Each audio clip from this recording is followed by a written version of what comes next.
Thanks so much. Professor Alford, I want to start with you.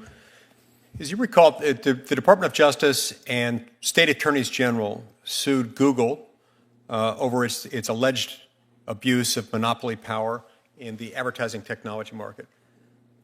There are those who look at that and say that shows that our current antitrust laws are sufficient and no need to adjust anything based on modern technologies and how modern technologies might be being abused because this action has been brought. So I was wondering if you could discuss how reform measures like the America Act could address competition in, for example, the advertising technology market as part of the solution, in addition to the pending litigation.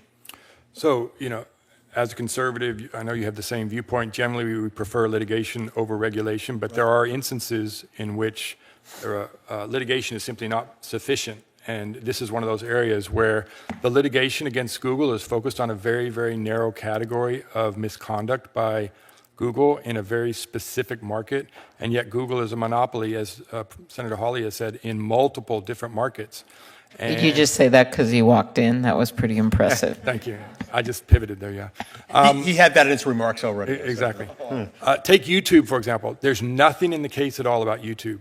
Probably because the market definition is unclear and getting over the 60% threshold that you would need is difficult, and therefore both the DOJ and the 17 state AGs didn't even include YouTube in the discussion, and yet your legislation would directly address the same exact conduct in the video advertising market. I also would credit you for the legislation for a whole other reason, which is in the event that the DOJ is successful in the coming weeks in the ad tech case, which I hopeful that they will use your legislation as a model for the kinds of remedies that may be appropriate. So it actually signals what should be happening with respect to remedies. Great.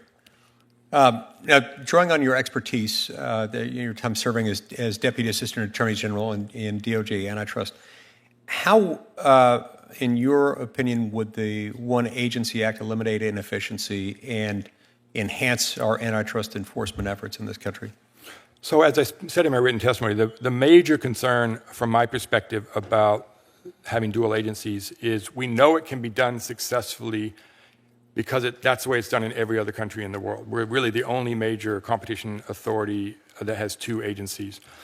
So we know it can be done, right, with one agency. The biggest inefficiencies, I think, as I said in my testimony in writing, is the clearance and conflict issues that come up. They come up in very small ways on specific merger reviews and the discussions often during the 30-day window that you have for second requests. Often several of those days, numerous days, are just about clearance before you actually review it on the merits. But more importantly are the big macro questions, like who should take leadership over artificial intelligence? Both, even though the relationship between Lina Khan and Jonathan Cantor is wonderful, they both strongly wanted to take leadership on artificial intelligence, and they've had many, many conversations about that. In the Trump administration, we had months and months of discussions about big tech and who's going to lead at the FTC side. So that takes a lot of effort to try to just resolve those sorts of issues on the macro level. Especially given that in many markets, especially many of the newer markets, it doesn't fit neatly into things that one agency or the other has followed. It's sort of neither man nor horse, but like the centaur, pieces of both. Like vertical mergers, Amazon purchasing Whole Foods, I mean, you have different agencies traditionally doing different things. It seems odd that you would have one agency taking beer and another taking hard liquor. I mean, there's a lot of oddities that happen with the clearance arrangement.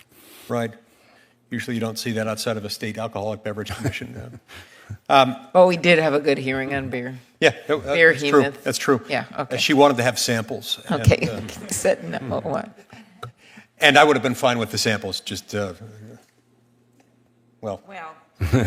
Unless they had the non-alcoholic stuff, I wouldn't. I assume the real thing must taste a lot better than the non-alcoholic stuff, because that's not very tasty. Professor Newman, you touched on zero-price markets in your opening testimony. How do you think, what do you think is the best way to contextualize zero-price markets and how to understand them in the context of the consumer welfare standard? There are those who would take that to its logical conclusion and take Bork's words decades ago and say that that means the consumer welfare standard has just would leave zero price markets alone. Tell me your view. So I think that a lot of the harms that we see from a lack of competition in zero price markets actually are surprisingly very analogous to the more familiar types of monopoly overcharges we've long seen in positive price markets. It just requires us to really wrap our minds around the fact that even though there's no price tag attached, we are paying for these things, right? We quite literally pay attention when we use these things. We pay attention to ads. We pay by surrendering our privacy. And if a monopolist doesn't face enough competition to keep our costs low, our attention costs or our privacy costs low, then you're going to see a monopoly overcharge, just like you would with a positive price market. So in that respect, the consumer welfare standard applies on all fours within zero price markets. If there is no overt price with a price tag that you can see, you are the product, to